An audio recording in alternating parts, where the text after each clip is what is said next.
Dubai, with its skyscrapers and extravagant shopping malls, is the picture of a city that defies the imagination. Everything there is grandiose, luxurious, and meticulously designed to impress the world. But this glamorous city, which many see as the capital of the future, has a side that few know about. A hidden side where gold crumbles into dust and glamour gives way to a harsh and suffocating reality. That place is called Sonapur.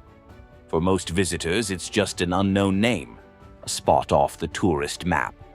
But for thousands of migrant workers, Sonapur is the very definition of survival.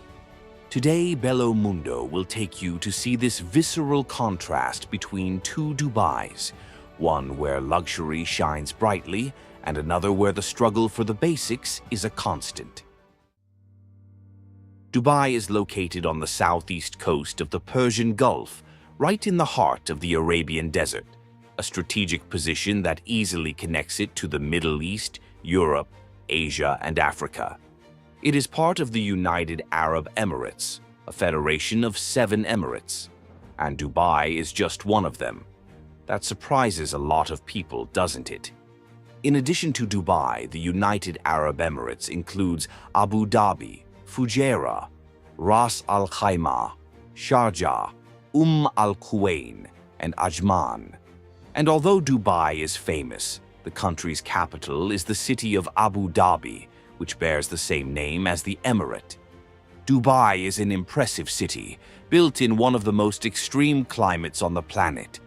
Surrounded by vast sand dunes and bathed by the Persian Gulf, it stands out for its contrasts. On the one hand, the glitter of skyscrapers and vibrant lights. On the other, the endless stretches of desert sand. And although it all looks like sand and sun, Dubai surprises with its diversity of landscapes. This city, which today is synonymous with wealth and modernity, began quite differently. At the beginning of the 20th century, Dubai was a simple fishing village. The local port made the region grow, boosting maritime trade and pearl cultivation, and turned Dubai into an important trading center in the Arab world. But the real boom came in 1966, with the discovery of oil in the Fateh field, about 120 kilometers east of the city.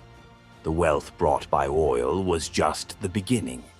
Dubai didn't sit back. Over time, the city diversified its economy, which today includes commerce, finance, services, tourism, and much more. The result of all this effort is a city that no longer depends exclusively on oil and that reinvents itself every day. However, despite spending tons of money on transforming the city, these investments have been directed towards visual changes, while structural issues have been left aside. In fact, a clear example of this that has become world famous is the queue of pit trucks used to remove the sewage produced by the city. Although the images are old and much of the problem has already been solved, they serve to show that the government preferred to build the big buildings first, and only then think about building the necessary infrastructure for them. Today, even if less frequently, Dubai still resorts to the tanker system, as the city's sewage system is not due to be completed until 2025. With its growth, Dubai has become a constant fixture in the world's top rankings, but many areas that were once fertile have been used for the construction of buildings and infrastructure. And guess what? The reduction in agricultural land is also being accelerated by desertification. In just 16 years between 2002 and 2018, Dubai lost 56% of its arable land, in other words, more than half. And this reduction was happening at the same time as the demand for food and other natural resources, such as water, was increasing. It's worth remembering that between 2004 and 2019, the city tripled its population, from 1 million to the current 3,300,000 inhabitants. In short, a series of misguided and poorly planned decisions. These factors combined increased the need to increase food production, and the country began to need imports to supply the population in an attempt to be as self-sufficient as possible. What about some curious figures? As we've just mentioned, Dubai currently has a population of over 3 million inhabitants, and believe it or not, almost 90% of them are foreigners. It's a city of mixed cultures, where Islam is the predominant religion and luxury is the calling card.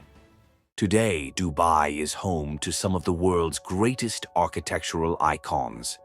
From the Burj Khalifa, the tallest building on the planet, to the artificial palm-shaped islands, the city is a showcase of modernity and opulence. Tourism is a fundamental economic pillar, and each new building seems to shout out, "Welcome to the future." Now that we have the geographical and cultural context, let's get into what really matters. The Dubai you don't see in the tourist guides. And you know that expression, from luxury to trash? It makes total sense here. Imagine crossing an invisible line.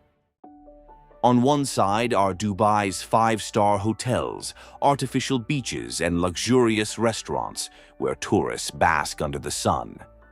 On the other, an area that seems to exist in a parallel universe where glamour gives way to the daily struggle for survival. And that place is called Sonapur, an accommodation that looks more like a prison. This is where immigrant workers live, those who build the Dubai of their dreams, but who inhabit a reality far removed from luxury and ostentation. Instead of the glitter of social media, Sonapur is a place of cramped shacks where everything is shared, from the rooms to the weight of an exhausting routine. After all, for everything to shine, someone has to pay the price, right? Literally, luxury versus trash. To understand how this division became so extreme, we need to go back in time a little. Back in the 1960s, Dubai was just a British protectorate, a fishing and trading village. It was a place where camel herders crossed the desert and life was modest. Until suddenly everything changed. Oil was discovered, transforming this village into one of the richest regions on the planet. The town was turned upside down and, like a modern gold rush, began to attract people from all over the world in search of opportunities. It was then that campaigns began to bring in workers from other countries. Today, around 85% of Dubai's population is made up of foreigners. They come from all over: South Asia, the Middle East, Europe, and even America.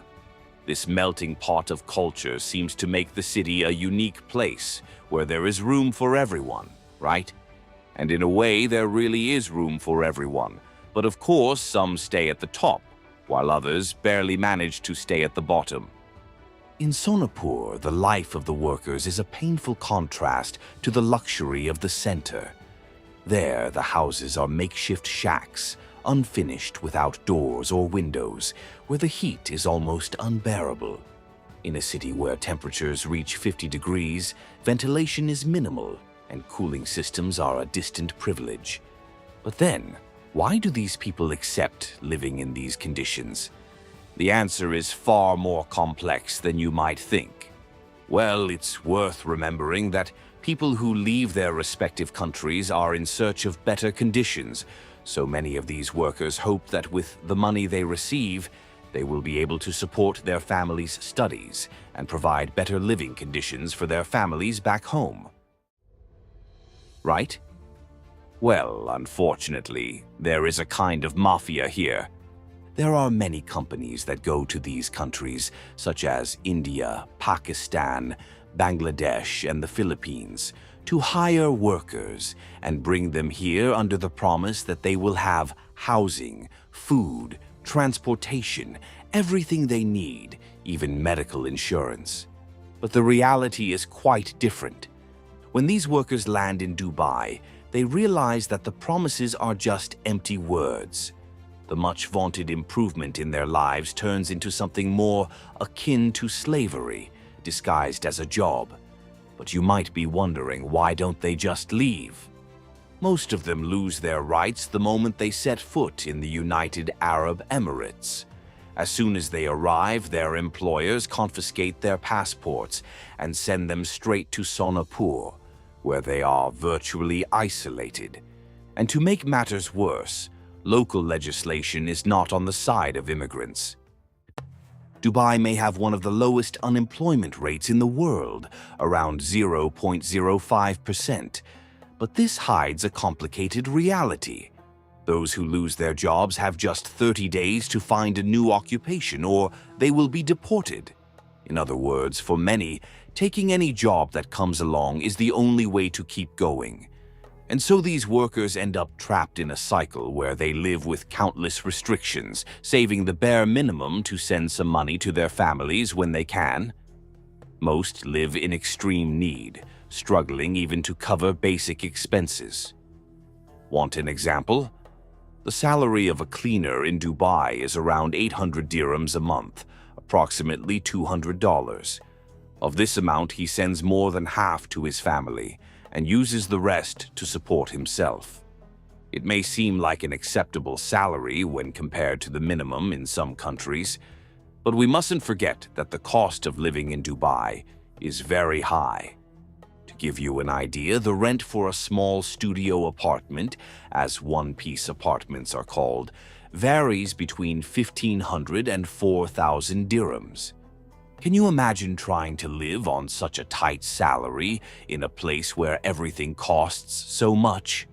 The solution is to share. On average, each worker shares a room with 5 other people in order to save as much as possible and guarantee the basics: food, clothing, and transportation. These workers' days are long and exhausting. Often the men who work in Sonapur don't even have the minimum conditions to maintain their hygiene. The accommodation for migrant workers in Dubai, known as work camps or labor camps, often has precarious conditions. In these places, it is common for several workers to share small rooms, with capacity for up to 10 or 15 people in spaces of around 10 square meters. The sanitary facilities are usually communal, with toilets and showers shared by a large number of residents, often in an inadequate state of repair. There is almost no shower. The solution for many is to use a bucket. The kitchen is communal, visibly dirty and totally out of line with the quality standards of other countries, with several workers crowded into spaces that are normally built by themselves. The most frightening thing is that even the pipes and ventilation spaces were built by the workers, without supervision by the responsible bodies. Although many of these accommodations offer air conditioning due to the high temperatures in the region, maintenance is not always adequate, affecting the workers' quality of life. In other words, it's almost inhumane. And so the salaries, which at first seemed like a promise for the future, turn out to be insufficient to cover expenses and send money home. The expectation of prosperity turns into a struggle to simply survive. Many of these immigrants end up getting into debt and living in a cycle of poverty and exhaustion, where the hope of a fresh start becomes more and more distant. Can you understand now why they won't leave? How can you leave with no passport, no money, and tied up in debt? Not to mention the fact that many of these workers don't get paid. It's not hard to find workers with signs begging their employer to pay them what they owe so they can go home. And it is in this scenario, bleak in itself, that even more disturbing events arise. Imagine spending years away from your family in a place where the distance is not just physical, but emotional. These workers arrive with dreams and energy, but as time goes by, the promise of a better life in Dubai turns into a crushing routine that consumes body and spirit. They work without rest, without seeing the end of a journey that drags on and on, while the opulence of the city shines in the distance, untouched. And it's not just the physical exhaustion. The mental battle is brutal.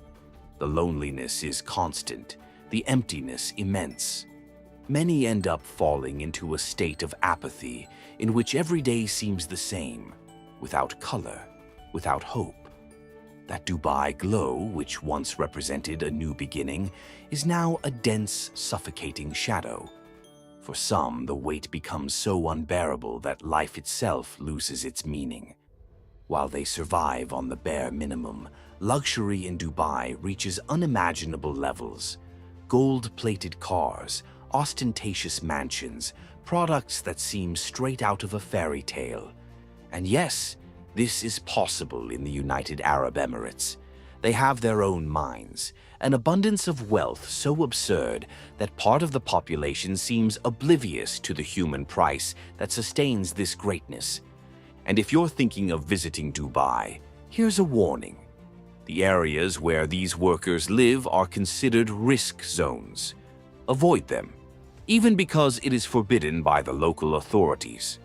For obvious reasons, the misery, abandonment, and brutal reality of these communities don't match the city's luxurious image. Anyone looking at Dubai from the outside sees a modern paradise where everything seems possible. But this image is carefully constructed. The five-star hotels, award-winning restaurants, and exclusive events tell only a fraction of the story. The truth is that, behind the glitter, there is a system that exploits the most vulnerable, turning workers into cogs in a machine that never stops. While tourists return home with memories of an enchanting city, migrant workers carry the weight of a life sacrificed for a dream that was never theirs. Sonapur is a silent, dark reminder that the luxury of a few is built on the sacrifice of many.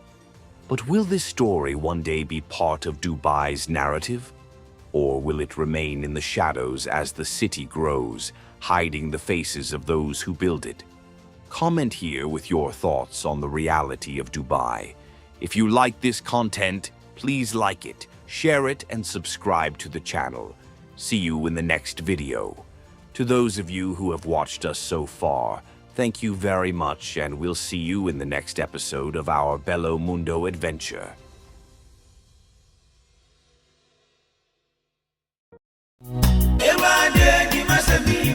Ano kwamo mienka na awodi nipa pina ekwa tete mu pao amani pampempema wale agu odia sampa spiritual and herbal center awo wo mo yade se wo mbem wanya basisi a yade bi tise stroke gonorrhea anabama waye mre e wampamu low sperm count wo mo wano aduro tatahwe ene gisem ne se seba ne sunsumu nsem a wo mo tenete se ye sunsumu aware anasa yare bi ne yade amawo pampabone anabo ana wanya abai amane e court case wo betu charge osisi Annam omajuma panti ni pampempem ene be fo kofie ekoye sunsumu nyuma edemom samosini ene enzimani akabom dia sunsumu niama asie betu obi aje wukunu anasa woyere awaresem adwumasem akwantuom nsem ni nyina ayasumasem fa bedan odia sampa spiritual and herbal center obehu yan New Koforidua ejoso ne konongo infinfin aye Ashanti region ehon ma number aye didi dwuma no aye 054